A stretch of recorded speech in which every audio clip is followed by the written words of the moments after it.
how much money did you spend in 2024, the entire year, for your lifestyle? So I mean housing, travel, entertainment, food, taxes, whatever it happens to be. Just think about that for a second. Get a number in your head, just ballpark. Yeah, I think I spent X amount of dollars. Right? It doesn't have to be to the penny, but just think about what that number would be over the course of an entire year. The video today is me breaking down my 2024 budget, the amount of money that I spent over the entire year to live down here in Ecuador. And then at the end of the video, I'll compare it to what I spent in 2023, which I also spent down here doing basically the same thing. I got way more efficient at it in 2024. And just to set some context, I'm coming at you obviously inside today, no eye candy in the background. Apologies for that. I'm in Cuenca. I could not find a quiet place to shoot, and the weather wasn't really cooperating. It's been raining a bit. So this video, no eye candy, but there will be. Ideally next week I'll do a video about Cuenca. I've been going shooting videos and stills and stuff and checking out different things. Cuenca is the most popular expat city in South America, the entire continent. Hugely popular and very easy to see why. But this video is not about Cuenca. So in terms of the budget, to lay it out, a few things. One, I simplified my life to the nth degree. Basically, I need to be down here for 5 years for the residency process. So I need to be as efficient as I can in terms of everything that I have to move with me as I go from place to place, and I'm living a very itinerant lifestyle and have been for some time. So I really try to not take on anything that I don't absolutely need. Having said that, I have accumulated some stuff, but it's still basically a carry-on in 2 small backpacks, and that's everything I need. A word about the volunteering. I spent about 9 months last year volunteering and 3 months traveling and enjoying myself. You think, well, 75%, you're retired, you could, do 50-50, whatever. Yes, I could do whatever I want. But when I was working, I would get 2 weeks of vacation a year and be working 50 weeks a year. So this is a much better balance for me. And it's still not perfect, but 75% volunteering, doing work, 25% just enjoying myself. Pretty good split. I'm happy with that. The inflation rate last year in Ecuador was 1.1%. One of the lowest ones, not the lowest, but one of the lowest ones in the region. Also, for exchange rates, I'll be reporting everything in US dollars because since the sucre collapsed, the currency that used to be in Ecuador in 1999, along with the economy, by the way, since that collapsed, they switched to US dollars. So all of my US dollar amounts are to the penny. And then I'm going to report those same amounts in Canadian dollars using a monthly average exchange rate. They fluctuate daily. I'm not going to go day to day to day and calculate everything. So let's say December 2024, for example, started off, I think it was 1.4. So the $1 US would be $1.40 Canadian. And it ended up around 1.44, which means $1 US equals $1.44 Canadian. So I ended up taking those numbers, averaging the rate per month, and then aggregating those numbers in a different spreadsheet and came up with my totals for the year.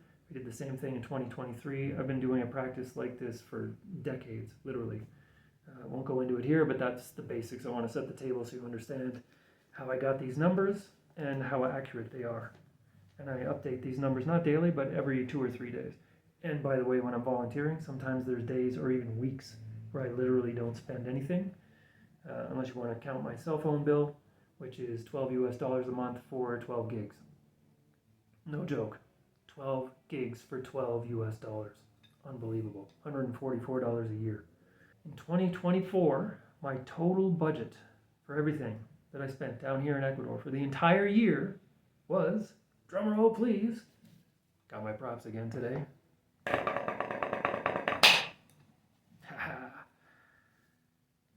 $2,446 US. I'm going to round these up to the next closest dollar, just otherwise it's going to be really tedious. So the entire year, 2024, I spent $2,446 US. In Canadian, That's 3,341 Canadian dollars, entire year. And then I broke those down to a monthly average.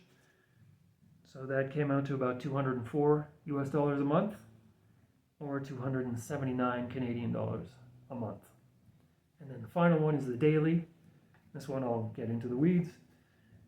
$6.70 US per day, or $9.15 Canadian per day.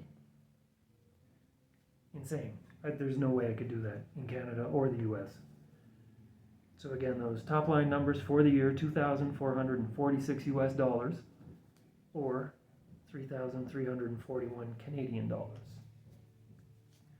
Like I said, I did the same thing in 2023. And before I go on and for getting value from this, please drop a like.